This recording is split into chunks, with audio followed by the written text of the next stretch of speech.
नमस्कार, मी doctor Amol Abhimanyu रेडेमल, doctor Balasaheb Sawant Konkan कृषी विद्यापीठ दापोली येथील मध्यवर्ती संशोधन केंद्र वाकवली येथे कार्यरत असून आज आपणा सर्व शेतकरी बंधूंना एक वेगळ्या पिकाबाबत आज आपणास मी मार्गदर्शन करणार आहे।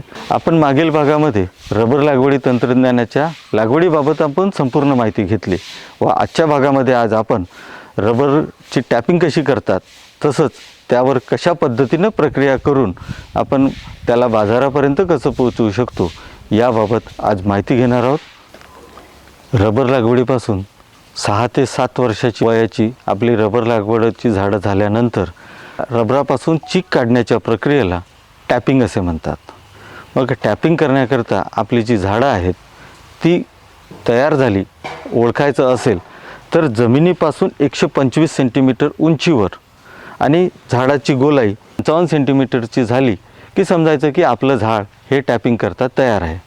आता ही टॅपिंग करत असताना 125 सेंटीमीटर उंचीवर आपण याची टॅपिंग करतो, त्याकरता 30 अंशाचा कोन करून उतरती अशी कडा आपण या जेबॉन्ग चाकूच्या सहाय्याने आपण याला असं काप घेत असतो आणि हा काप घेतल्यानंतर त्यातून निघणारा जो चीक आहे तो आपण या करवंट्यामध्ये प्लास्टिकचा कप याकरता आपण वापरतो। यामध्ये दिवसभरातील जे काही 2 ते 3 तासामध्ये जे चीक गोळा होते ते आपण याच्यामध्ये साठवून ठेवू शकतो। अशा पद्धतीनं आपण हे चीक गोळा करतो।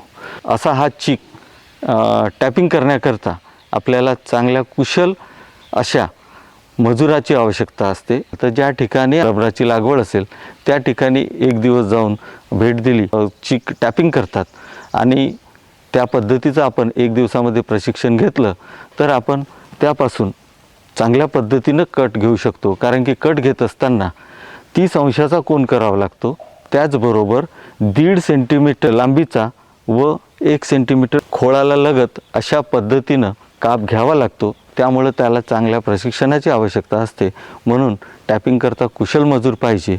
टॅपिंग कधी करायची तर टॅपिंग ही सूर्योदयापूर्वी एका दिवसाला एक टॅपर हा जवळपास 200 ते 250 झाडं हा सकाळी 5 ते 8 या कालावधीमध्ये टॅपिंग करू शकतो। मग हे टॅपिंग केलेलं जे संपूर्ण चीक आहे ते बादल्यामधून आपण गोळा करून आपल्या प्रक्रिया केंद्रापर्यंत नेल्यानंतर त्या ठिकाणी आपण पूर्वतयारी केली गेली पाहिजे की चिकावर आपल्या चीक घट्ट करणं आवश्यक असते। मग ते चीक घट्ट करण्यासाठी आपल्याला प्रक्रिया केंद्रामध्ये फॉर्मिक ॲसिड लागणार आहे, पाण्याची आवश्यकता लागणार आहे, 50 ते 100 लिटर क्षमतेचा एक ड्रम प्लास्टिक ड्रम लागणार आहे, विशिष्ट असे ट्रे तुम्हाला चीक घट्ट करण्यासाठी आवश्यक असतात। अशी पूर्वतयारी चिकावर प्रक्रिया करण्याच्या आधी आपण तयार केली पाहिजे। मग जो काही आपण प्लॅस्टिकच्या बादल्यामधून गोळा केलेला चीक आपल्या प्रक्रिया केंद्रामध्ये आणला की आणल्यानंतर आपण जो गोळा केलेला चीक होता तो बादल्यामधून आणल्यानंतर 40 ते 60 मेश या जाडीतून आपण तो पहिल्यांदा गाळून घेणार आहोत। गाळून घेतल्यानंतर 1 लिटर चिकामध्ये 1.6 लिटर ते 1.8 लिटर एवढ्या प्रमाणात त्यामध्ये पाणी ओतणार। त्याचबरोबर चीक घट्ट करण्यासाठी त्यामध्ये 1% फॉर्मिक ॲसिड, एकूण प्रमाण हे 4 लिटर होईल आणि ते 4 लिटरचं द्रावण ट्रेमध्ये संपूर्ण ओतून देणार आणि तसंच एक दिवसभर आणि रात्रभर तसंच ठेवून देणार। दुसऱ्या दिवशी सकाळी आपण ज्यावेळेस बघायला जाऊ त्यावेळेस हा जो रबराचा चीक होता तो चांगल्या घट्ट अशा लादीमध्ये रूपांतरित झालेला आपल्याला दिसेल। ती दुसऱ्या दिवशी आपण साध्या चरकातून त्यातलं संपूर्ण पाणी काढून घेतो। त्यानंतर दुसरा एक दातेरी चरक असतो, त्या दातेरी चरकामध्ये आपण त्याला घालणार आणि त्या दातेरी चरकातनं घातल्यानंतर त्याला असे पट्टेदार अशा रेषा उमटलेल्या आपल्याला दिसतील आणि त्यातलं संपूर्ण पाणी हा निथळून गेलेला असेल। अशा पद्धतीनं आपण ह्या रबराच्या शीट आपण तयार करून घेतो। ह्या शीट तयार केल्यानंतर त्याला चांगल्या सूर्यप्रकाशामध्ये ह्या ज्या पांढऱ्या स्वच्छ अशा रबराच्या शीट तयार होतील ते चांगल्या सूर्यप्रकाशामध्ये 2 ते 3 दिवस वाळत घालणार आहोत। ते वाळवल्यानंतर ते 5व्या दिवशी आपण त्या सगळ्या गोळा केल्यानंतर त्या स्मोक हाऊसला टाकतो।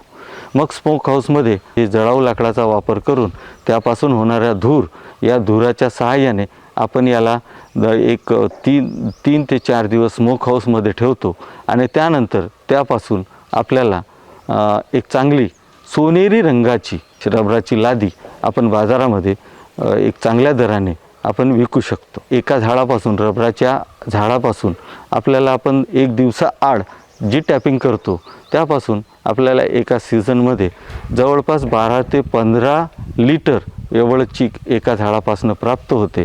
आणि याचं जर उत्पन्नाच्या बाबतीत विचार केला, समजा कलमापासून जर केली असेल तर आपल्याला 1000 ते 1200 किलो एवढं उत्पन्न आपल्याला प्राप्त होते. आणि आजच्या बाजारभावाचा विचार केला तर जवळपास 180 ते 200पर्यंत हा एवढा बाजारभाव आपल्याला मिळतो. म्हणजेच आपण एक एकरचा जर विचार केला तर 200 झाडापासून आपल्याला जवळपास 1-2 लाखापर्यंतचं उत्पन्न आपल्याला या रबर लागवडीपासून प्राप्त होते.